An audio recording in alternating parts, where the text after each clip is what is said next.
မကောင်းတာလုပ်ပြီးလိန်လို့မရဘူးကောင်းတာလုပ်ရင်လည်းလိန်လို့မရနော်ရှင်းချက်မဲ့တော့မကြိုးစားနဲ့အဲ့ဒီမှာဘာလုပ်လူ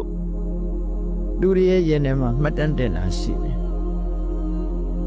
မှတ်တမ်းတင်နေတာဖြစ်တာကောင်းတဲ့ပုံရိပ်တွေမကောင်းတဲ့ပုံရိပ်တွေဟာရှင်ထဲမှာရောက်တာအဲ့တော့ကိုလို့သမျှတွေဟာနောက်ဘဝပါသွားဖို့ဆိုတာဘယ်နေရာမှာရှိနေတာတော့လို့မေးကြည့်နှလုံးသားထဲမှာရှိနေတာလားအုံနောက်ထဲမှာရှိနေတာအုံနောက်ဆိုတာပြည့်ချင်ပြတ်သွားတာပဲလေနှလုံးသားဆိုတာလည်းခွဲစိတ်ကုသရတာမျိုးတွေရှိရတယ်သိရင်အုံနောက်ကလည်းလုံးမလို့တော့နှလုံးကလည်းလုံးမလို့တော့အဲ့ဒီအုံနောက်နဲ့နှလုံးကလည်းသိရင်မိတကြွတဲ့ထဲပါမသွားဘူးလားဒါပြင်ကံတရားတွေနဲ့ပါသွားမလားဟာအုံနောက်ထဲမှာနှလုံးသားထဲမှာပါသွားမလား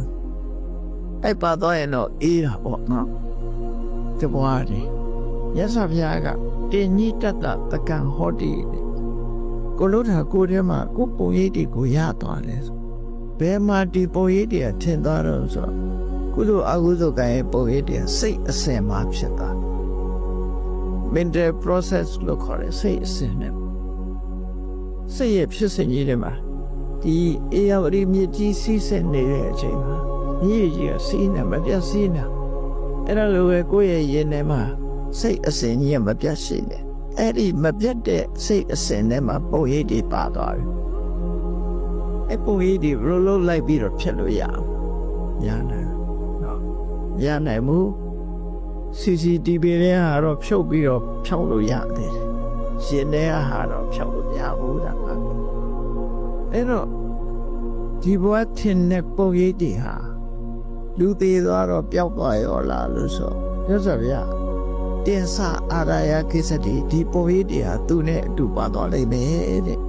ပါတော့မှာပဲတင်္ဆတအနုကံဟောတိဒါရီယနောက်ကဘဝတန်တဲ့အဆက်ဆက်မှာပါသွားပြီအရေးပမာလိုက်နေမှာဖြစ်တယ်ဒါကြောင့်မို့ပုံရိပ်မကောင်းတဲ့ပုဂ္ဂိုလ်တွေဟာဆင်းရဲဒုက္ခနဲ့ကြုံတွေ့ရပြီပုံရိပ်ကောင်းတဲ့ပုဂ္ဂိုလ်တွေသာချမ်းသာဒုက္ခရရှိမှာဖြစ်ဒီပုံရိပ်တွေကြည့်ပြီးတော့ဘဝမှာအကျိုးပေးမှုတွေဖြစ်တယ်